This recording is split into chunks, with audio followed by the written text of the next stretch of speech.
Բարև Ֆակտոր TV հյուրը ազգային ժողովի քաղաքացիական պայմանագիր խմբակցության падգամավոր Լուսինե Բադալյանն է, բարև ձեզ։ Վարչապետ Նիկոլ Փաշինյանին 10-ից 15 տարով ազատազրկում է սպառնում։ Արծվիկ Մինասյանն է ասում, մեղադրանքը եկեղեցու ներքին գործերին միջամտելն է, գիտեք, որ նա իրավաբան է եւ ըստ էության վարչապետը իր ստորագրությունը դնելով հանձնախմբի հայտարարության տակ ի պաշտոն է արդեն խառնվեց ներքին գործերին, խախտելով սահմանադրությունը, չեք վախենում իշխանափոխությունից հետո դա տեղի ունենա։ Բնավ, նախ շնորհակալ եմ հարցի համար, օգտվելով առիթից շնորհավորում եմ թե ձեր, թե մեր բոլոր հեռուստադիտողների ամանորն ու սուրբ ծնունդը, մաղթելով խաղաղ, անհոգ եւ մեծ հաջողությունների տարի։ Ինչ վերաբերում է ունեմ նման մտահոգություն, իհարկե չունեմ եւ ինչու պարոն Մինասյանը այս նույն խնդիրները չէր բարձրաձայնում, երբ որ կաթողիկոսներ խախտելով սահմանադրությունը ամբողջությամբ ներգրավում կառավարության գործերին, արտաքին քաղաքականությանը եւ այլն։ Այլ պայմաններում, այլ իրականության մեջ գուցե սա հարցեր կառաջացներ, հա, որ վարչապետը իր ստորագրությունը դնելով արդեն պաշտոնապես խառնվում է։ Որպես պաշտոնյա այլ իրողությունների պայմաններում, այո, դա կարող էր այդպես լինել։ Բայց այստեղ արդեն վաղուց կարմիր գծերը հատվել են եւ խոսքը բնավ եկեղեցու գործերին խառնվելը չի։ Երբ որ վարչապետն է կարմիր գծեր հատում, դա հեչ լավ չի։ Ես հիմա բացատրում եմ, տեսեք, ես հիմա բացատրում եմ։ Սահմանադրության խախտում։ Չկա սահմանադրության խախտում, որովհետև վարչապետը չի խառնվում եկեղեցու ներքին գործերին։ Եկեղեցին դարձել է մի վայր, ոչ թե եկեղեցին, այդ շենքերը եկեղեցու տակ քողարկված, այս իրողության տակ քողարկված, դարձել է հավաքատեղի շատ քաղաքական այլ ուժերի համար, որոնք որ ծրագրում են Հայաստանի Հանրապետության համար, Հայաստանի Հանրապետության ապագայի համար բավականին վտանգավոր իրադարձություններ։ Եվ այստեղ ներքին, այսպես ասենք, դիմակայությանը վարչապետը ապավիներ, ոչ թե անձամբ իր ստորագրության մտնում։ Տեսեք, նորից եմ կրկնում, այստեղ այնքան գծեր են հատվել արդեն, որ խոսքը պետականության պահպանման մասին է։ Հայաստանի Հանրապետության վարչապետը որպես կառավարության գլխավոր, որպես առաջնորդ ունի ամենագլխավոր պարտականությունը, այն է պետականության եւ ինքնիշխանության պահպանումը։ Եվ այստեղ, տեսեք, շատ լավ եկեք սահմանադրությանը նախ չկա, միևնույն է, ես չեմ տեսնում այստեղ սահմանադրության հետ կապված խնդիր, թող պարոն Մինասյանը ուղարկի սահմանադրական դատարան, սահմանադրական դատարանների դատավորները կտան իրենց որոշումը, չի բավարարվի պարոն Մինասյանը։ Չի բավարարվի, շարունակում եմ պարոն Մինասյանը կարող է դիմել արդեն միջազգային ատյաններին եւ կարծում եմ այնտեղ նրան ինչ որ կերպ կպատասխանեն կամ դրական կամ բացասական, ինչ էլ որ ամրագրված է կրոնական կազմակերպությունների ազատության, գործունեության ազատությունը, անջատեն պետությունը եւ վարչապետը երբ որ բարենորոգման հիմա եկեղեցին բարձրապես կրոնական կազմակերպություն է մեր ժողովրդի ընկալմամբ, թե հայ ժողովրդի ինքնությունը եւ ամեն ինչը պահպանող եւ ամեն ինչի կրոնական կազմակերպություն է, եթե կրոնական կազմակերպություն է, լինի դա կրոնական կազմակերպություն, հասարակական կազմակերպություն, ինչ անուն ուզում եք դրան տվեք։ Եթե ազգային անվտանգությանը սպառնում է իր գոյությամբ եւ գործողություններով, ապա պիտի համապատասխան քայլեր ձեռնարկի։ Վերադառնալով ԱԱԾ-ն ձեռնարկում է, վարչապետի ստորագրությունը չի նշանակում, որ նա արդեն խառնվել է եկեղեցու ներքին գործերին։ Վարչապետը իր մտադրությունների մասին իր մտադրությունները եւ ոչ միայն իր, այլ նաեւ դա քննարկած այլ եպիսկոպոսների հետ, այլ մտադրության տակ է ստորագրել process-ը սկսում, այ կարող եք ասել։ Նորից կրկնում եմ այն, ինչ ասացի։ Ո՞վ է նրան այդ լիազորությունը տվել։ Հայաստանի Մենակ չասեք Հիսուս Քրիստոսը Տիկին Բադալյան։ Բնավ։ Դա ստուգելի փաստ չի կոնկրետ։ Ես ստուգելի եմ գնում, ստուգելի ճանապարհով եմ գնում, նորից եմ կրկնում այն, ինչ ասում էի հարցազրույցի սկզբում։ Լիազորություն տվել է այն հանգամանքը, որը որ փաստերի արկայությամբ եւս ցույց է տալիս, որ Հայաստանի Հանրապետությանը սպառնում է վտանգ։ Գիտեք, այդպես կարելի է ամեն ինչ մեկնաբանել եւ զանցություններ անել վտանգը կանխելու տրամաբանությամբ։ Նայեք, Կարելի է ասենք ինչ-որ մի ուժի արգելել, որովհետև նա վտանգ է պետության։ Ամբողջ աշխարհում այս պահին բավականին турբուլենտ իրավիճակ է եւ մենք տեսնում ենք ինչ է ընդհանուր առմամբ կատարվում։ Մենք նաև պիտի գնահատենք Հայաստանի Հանրապետության կառավարության ջանքերը ճիշտ դիրքավորվելու եւ բոլոր հարցերը ճիշտ հասցեագրելու եւ տարբեր իրավիճակներում շատ ճիշտ կողմնորոշվելու եւ Հայաստանի Հանրապետությունը այդ բոլոր ցնցումներից հեռու պահելու համար։ Հիմա եթե այս ամբողջ կոնտեքստում Հայաստանի Հանրապետության վարչապետը ուրիշ բան ու գործ չունի ձեր կարծիքով կամ այնպես ինչպես որ ժողովուրդն է ասում, դուք էլ վերցնելով այդ մտահոգությունները ձևակերպում եք ձեր հարցը։ Զբաղվում է ինչ որ մի քանի հոգևորականով մենք ինչ ենթադրություն ունենք։ Միգուցե նեղ քաղաքական նպատակներ, որը դիմությունը աշխարհում ամեն ինչ հանգիստ է, աշխարհում ամեն ինչ խաղաղ է, ոչ մի զբաղվելու բան չկա, որևէ խնդիր չկա, պարապությունից Հայաստանի Հանրապետության վարչապետը որոշել է մաքրել եկեղեցին, դա այդպես չի, ես քիչ առաջ դուք ասում եք, որ տարբեր ուժեր են համախմբվել այդ եկեղեցու բարձրաստիճան հոգևորականության տանիքի տակ։ Ձեր գործունեության ճիշտ պատասխանը միգուցե հենց այդտեղ է իրապես ընդդիմությունը հաճախ միգուցե օգտվում է եկեղեցու այդ մեծ ցանցի ռեսուրսներից, հոգևորականներ հարցազրույցներ են տալիս քննադատելով շատ սուր ձևով իշխանությանը, հրաժարական են պահանջում, Բագրատ arczepiskopos-ը շարժում է սկսում եւ այլն, եւ դա ձեզ նեղում է եւ չեք ուզում եւս մի տարածքից հարված ստանալ իդեմս տվյալ անձանց հոգևորականության եւ այս process-ը առաջ եք տանում, թե չէ եկեղեցու բարենորոգում, չգիտեմ, հիբրիդային պատերազմ, տեսակ վերադառնում ենք նորից ձեր հարցին։ Չի բռնում էլի ասածից դա։ Ես փորձում եմ հնարավորության սահմաններում, որովհետև իրավունք չունեմ շատ ավելինի մասին խոսելու, բայց հնարավորության եւ եղած հրապարակային ինֆորմացիայի շրջանակներում փորձում եմ ձևակերպել իմ միտքը եւ ասել, որ խնդիրը ոչ եկեղեցու դեմ պետության պայքարի ոչ մի բանի մասին չէ։ Կան անվտանգային խնդիրներ։ Տեսեք, ասում եք ընդդիմադիր ուժերը, տեսեք, դուք ասում եք ընդդիմադիր ուժերը համախմբվել են եկեղեցու կողքին։ Չէ, ես ձեզ էի ցիտում։ Լավ, հիմա նայեք։ Մի քանի ուղղություններ կան, հա, համախմբվելու։ Ընդդիմադիր որոշ ուժեր այս ընդհանուր մեծ հիբրիդային պատերազմի մաս են կազմում եւ այդ իմաստով նույն գծի մեջ են եւ մենք կարող ենք նույն սյունակում իրենց դասավորել Կտրիչ Ներսիսյան, մի քանի այլ հոգեվորականներ եւ ընդդիմադիր որոշ ուժեր։ Ընդդիմադիր մի շարք ուժեր պարզապես փորձում են օգտվել այս առիթից եւ քաղաքական դիվիդենդներ հավաքել ընտրություններին ընդառաջ, այսինքն որևէ կերպով ցույց տալ, որ իշխանափոխությունը անհրաժեշտություն է եւ քանի որ այլ թեմա չկա, ոչ արտաքին քաղաքականության, ոչ օրենսդրական մակարդակում երկրի ներքին լուրջ խնդիր չկա, որից կարող են կարճել, իսկ այն մնացած ընթացիկ խնդիրները ժողովրդին չեն հետաքրքրում, որովհետեւ դրանք ժամանակի ընթացքում լուծվող են, գտել են այս ճանապարհը, այս իմաստով են միանում, հա։ Սա է ընդհանուր առմամբ պատկերը, բայց ինձ համար որպես ոչ թե Հայաստանի Հանրապետության քաղաքացի, այլ որպես հայ մարդ, առաքելական եկեղեցում կնքված մարդ,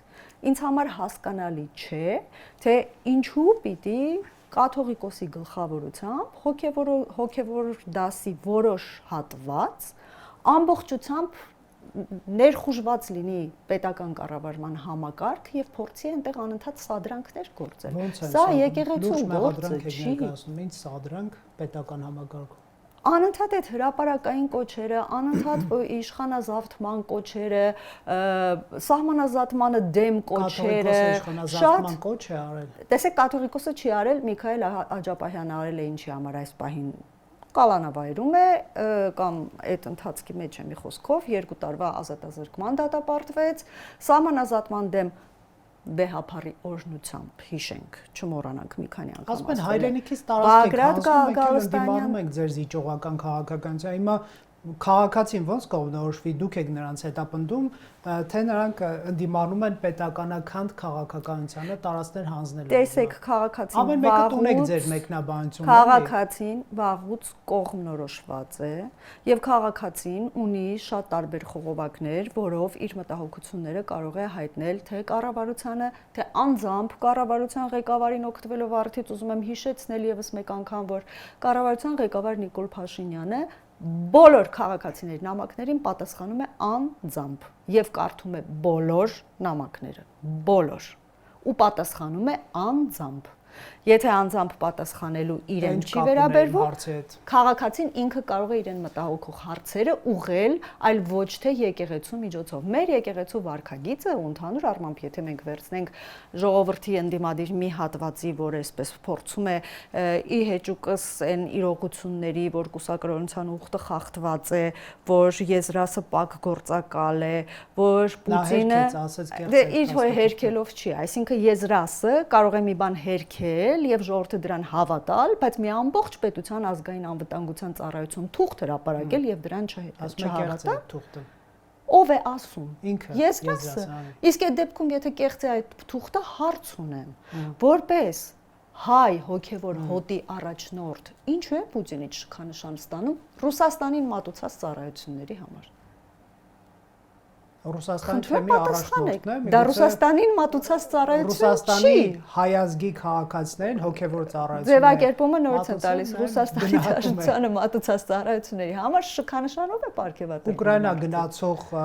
զինվորականներին օրհնում էր, իսկ դա Պուտինի համար շատ լուրջ, այո, շատ մեծ ծառայություն էր, որի համար պետք է անպայման ժողովրդանավ անհեթեթությունների մասն ենք մենք խոսում, ամեն ինչ շատ պարզ է, եւ ես կարծում եմ, որ մի փոքր ժամանակահատված, մի փոքր չէ, բավականին մեծ ժամանակահատված տրվեց Կտրիչ Ներսիսյանին,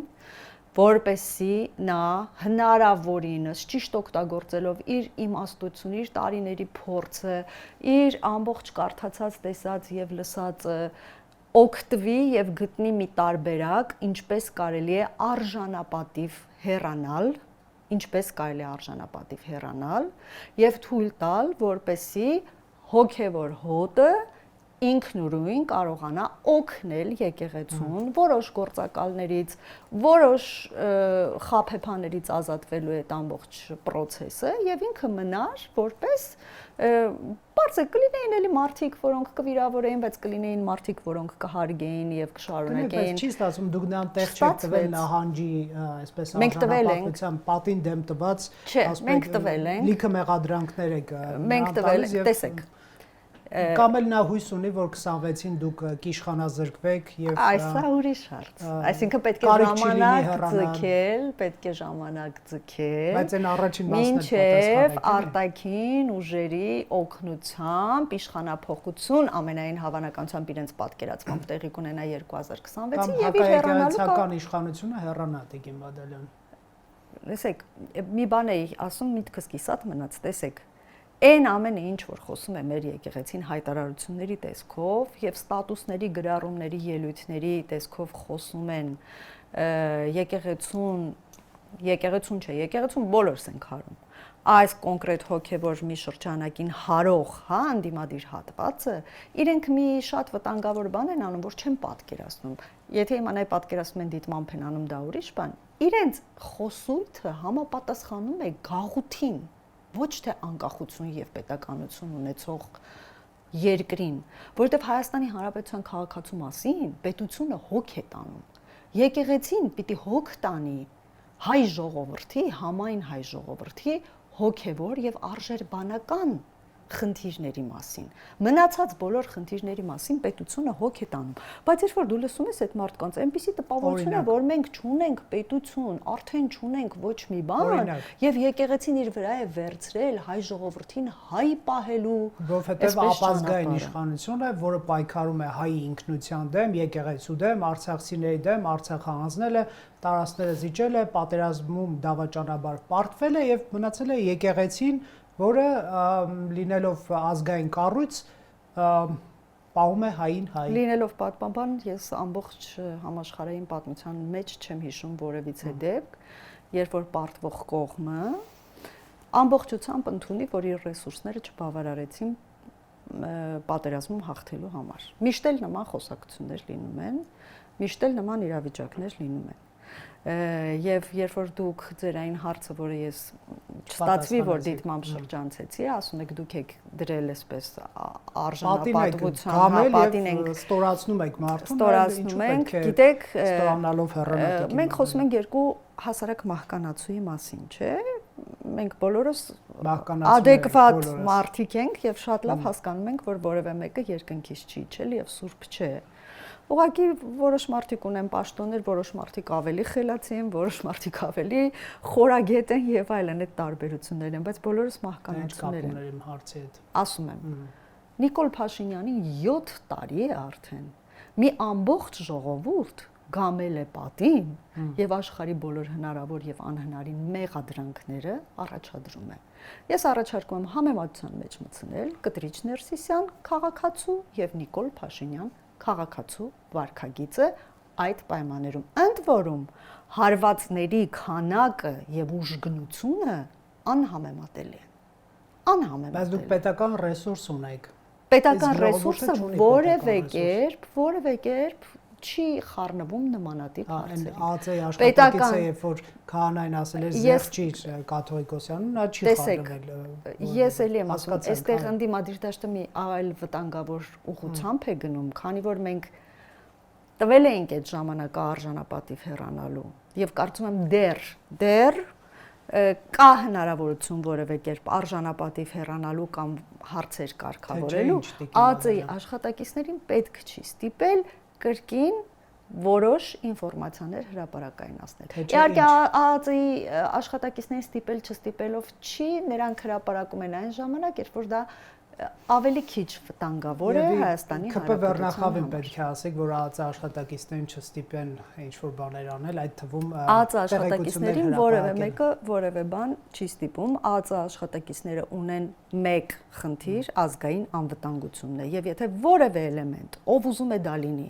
նույնիսկ լինի երկրի ղեկավարը, իրենից վտանգ է ներկայացնում Հայաստանի Հանրապետության պետականության համար, ԱԱԾ աշխատակիցները շատ տարբեր մեթոդներով հավատում եք ԿԲԴ-ին։ Միանշանակ հավատում եմ, որովհետեւ ԱԱԾ-ն բոլոր իշխանությունները լոյալ կառույց է եղել եւ լինելու է։ Էկուց Գառնիկ Այսօր ԱԱԾ-ի աշխատակցի օրն է, ես ձեզ առաջարկում եմ, պետք է անկեղծ գտնվել, կապչունի ում օրն է կներեք։ Ով ես փայլում եմ անկեղծությամբ եւ գիտեք, որ դա նույնիսկ ժամանակ առ ժամանակ խնդիրներ է առաջացնում։ Ես չեմ սիրում իրավիճակը, ինչպես ասել, ստել իմ օգտին կամ մեր օգտին, բայց եթե նրանց օրներ բան չանենք, այսպես ինչ-որ անաչառի կերպար չտանք։ Օրի հետ կապված չի, ես կրկին ուզում եմ ասել, ամբողջ աշխարհի այս հնարավոր տուրբուլենտության պայմաններում ապացուցված հիբրիդային պատերազմի առկայության պայմաններում պատերազմը պարտված եւ ամբողջությամբ թիրախավորված Հայաստանի Հանրապետությունը ինչ դիրքերում է գտնվում հիմա, դա Հայաստանի Հանրապետության կառավարության, այդ թվում ազգային անվտանգության ջանքերի շնորհիվ է։ Եվ այդքանից հետո, երբ որ Հայաստանի Հանրապետության քաղաքացին ԱԱԾ-ին ազգային անվտանգության ծառայությանը մեղադրում է կեղծ փաստաթղթեր հրապարակելու, չգիտեմ, խամաճիկը դառնալու կառավարության կամ որևէ իշխանության ձեռքին, սա հասկանում եք որևէ կերպ նախ տրամաբանության մեջ նորմալ չի տեղավորվում եւ ներքաղաքականությանը խառնվելու մեջ Տիկին Բադալյան։ Սերժ Սարգսյանի օրոք հիշում եք Հրայր Մանուկյանին ինչ որ մեկը ուզում էր հայերեն ասած վերբով կանել։ Հիմա էլ ասում են նույնիսկ դուք եք օգտագործում ընդդիմության դեմ գաղտնալսում, ինչ որ բաներից լոգասենյակներից տեսանյութեր պատահաբար հայտնվում ԱԱԾ-ն իհարկե այդտեղ որ կապ չուներ եւ այլն, հաստատ կապ չուներ։ Ձեր ժպիտը վկա, մի խոսքով մեղադրում են ներքաղաքականությանը խառնվելու, օգտագործվելու մեջ, բնական է որ այդ հարցը ներքաղաքականությունը չի այստեղ։ Հարցը այն չէ, որ կան իրարից տարբեր գաղափար ունեցող քաղաքակիրթ, նորմալ քաղաքական կուսակցություններ, որոնք քաղաքական պայքարի մեջ են, դրա մասին չի հարցը։ Հարցը այն է, որ եկեղեցին հիբրիդային պատերազմի այն ուժային կենտրոնների կողմից, դրանք մեկը չեն, մի քանիսն են, մեկը ավելի ներգրաված է, մյուսը ավելի քիչ։ Իրենց կողմից ուղղորդվող մի կառույց է, որի շուրջ համախմբվել են բոլորը եւ այս ամբողջ իրավիճակի ռեժիսորը տեղում չի, տեղական չի։ Սցենարիստն ու ռեժիսորը ներքաղաքական չեն, Հայաստանի ներսում չեն։ Մենք ակնարկներով արդեն երկար ժամանակ է բերում ենք, որպես լրագրող դուք փորձում եք, միշտ չի, որ հնարավոր է ուղիղ ասել։ Ռեժիսորը վարչապետը գնում տեսախցիկների առաջ ժպիտ, քաղցր, մեղցր խոսքեր եւ մարդկանց մոտ ինչ-որ դիսոնանս է առաջանում, ասում են ոնց է լինում էլի ռեժիսորը, որը հիբրիդային պատերազմի սցենարիստ է Հայաստանի Հանրապետությունում, կամ սցենարիստներից մեկը, այո, ժպիտները ստանում Նիկոլ Փաշինյանից, ուրեմն չկա այդպիսի բան։ Շատ պրիմիտիվ, պարզունակ մոտեցում է սա, որովհետև երբ որ մենք խոսում ենք քաղաքականության եւ դիվանագիտության մասին, ես կարծում եմ, որ բոլորը շատ լավ գիտեն, որ քաղաքականությունը եւ դիվանագիտությունը շատ ժամանակ պահանջում են զսպվածություն, էմոցիաների չցուցադրություն եւ այլն։ Ես ու դուք հիմա փորձում եք ինձ ստիպել, որ ես ուղիղ ասեմ, որն է հիբրիդային պատերազմի ռեժիսորը, ես կխուսափեմ դրանից։ Ես բազմիցս այդ մասին խոսել եմ եւ բազմիցս նաեւ մարդկանց ուշադրությունը հրավիրել եմ պետական թեկուզ նաեւ դեռ մենք շատ ավելի խոսում ենք Ռուսաստանի Դաշնության մասին, բայց ելի կան կենտրոններ։ Խոսում ենք այն մասին, որ Ռուսաստանի Դաշնության կառավարության մի շարք ներկայացուցիչներ, այդ թվում ԱԳՆ խոսնակ կլինի, Մարգարիտա Սիմոնյան կլինի, ով կլինի, բազմիցս խոսել են Նիկոլ Փաշինյանի կամ ակնարկել են, որ ինչու նա դեռ ֆիզիկապես ողջ է կամ նա դեռ ֆիզիկապես կա։ Ախր մենք փորձում ենք շատ պարզ չխոսել, բայց ես հասկանում եմ, որ կա մի հատված, որը չի պատկերացնում իրականում ինչ է կատարվում։ Չի պատկերացնում եւ սա անցալում է որպես պետությունը դուրս է եկել եկեղեցու դեմ։ Կտրիչ Ներսիսյանը թող գնա, տեսնենք պետությունը եկեղեցու դեմ է, թե եկեղեցու հետ է։ Գիտեք ինչ եմ ասում։ Հասարակ օրինակ 3 տեղի ունեցավ։ Ներսում այնքան քաոտիկ վիճակ է եկեղեցու։ Տեսեք, չեմ ասում այս թևից, որ միացել են վարչապետին կամ այն թևից։ Այն մի թևից մեկը հայտարարում է, որ Գեղարդը սուտ են այդ տեղեկությունները ամբողջությամբ Տեր Ասողիկը հայտարարում է, ցույց է տալիս Գեղարդը, որ այն ամբողջական է, որևէ բան չի եղել։ Մի քանի այլ այդ թևի ներկայացուցիչներ, այդ թվում Արշակ Սրբազանը, չգիտեմ, մեկ այլ հոգևոր բարձրաստիճան պաշտոնյա պատմում են, թե ինչպես է Գեղարդից մի փոքր կտոր պոկվել եւ տարվել, տրվել, չգիտեմ, ինչ որ նահանգապետի օգնությամբ հասել է Կիրիլին կամ Վլադիմիր Պուտինին։ Մի խոսքով իրենք այդտեղ իրավիճակին էլ չեն տիրապետում եւ վատ լուր ունեն բոլորի համար։ Պետությունը, Հայաստանի Հանրապետության կառավարությունը եւ ձեր կողմից, ձեր եմ ասում, որտեղ դուք անընդհատ կրկնեցիք, ձեր հավաքական ազգային անվտանգությանը թերագնահատող այդ հատվածի համար վատ լուր ունեմ։ Պետությունը տիրապետում է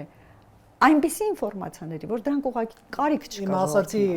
հիմքը այն է, որ ԱԾ-ն պետք է պետությանը ծառայի, ոչ թե քաղաքական որևէ, բայց միշտ ծառայել է բոլոր իշխանություններին։ Տեստայել է նշանակում։ Եթե միշտ, այսինքն տարբերություն չկա, չէ, այնպես չի, որ Սերժ Սարգսյանին չէր ծառայում, Նիկոլ Փաշինյանին ծառայում։ Չէ, համ ձեզ է ծառայել, համ նրանց է ծառայել, համ նրանց է ծառայել, պետությանը։ Եթե ժողովուրդը ընտրել է այս իշխանություններին, իշխանության ծառայելը, չէ, իշխանավորին ծառայելը,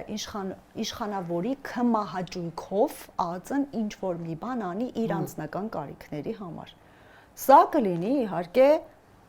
կատաստրոֆա, ողբերգություն։ Նման բան չկա եւ չի եղել։ Դիմախոսները հիմա չեն ձայնագրվում, չէ՞։ Չի լսվում նրանց հեռախոսները։ Տեսեք, հնարավոր է, որ իմ հեռախոսն էլ է ձայնագրվում։ Ես դրանից չեմ նեղվում։ Հնարավոր է, տեսեք, չեմ ասում այո կամ ոչ։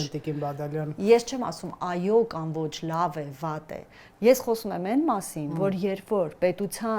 պետականությանն ու ինքնիշխանությանը վտանգ է սպառնում, իսկ այդ վտանգը սպառնում էր շատ ավելի վատ, բայց այդ սպառնալիքը ամբողջությամբ վերացված չէ, ապա ես հորդորում եմ ազգային անվտանգության ծառայության լսել նաև իմ եւ մնացած բոլորի հեռախոսները։ Գնայք, ես բան չասեցի, երբ որ նրանք հայտնաբերում են Ռուսաստանում FSB-ի այսպես զինմամբ կամ մարզմամբ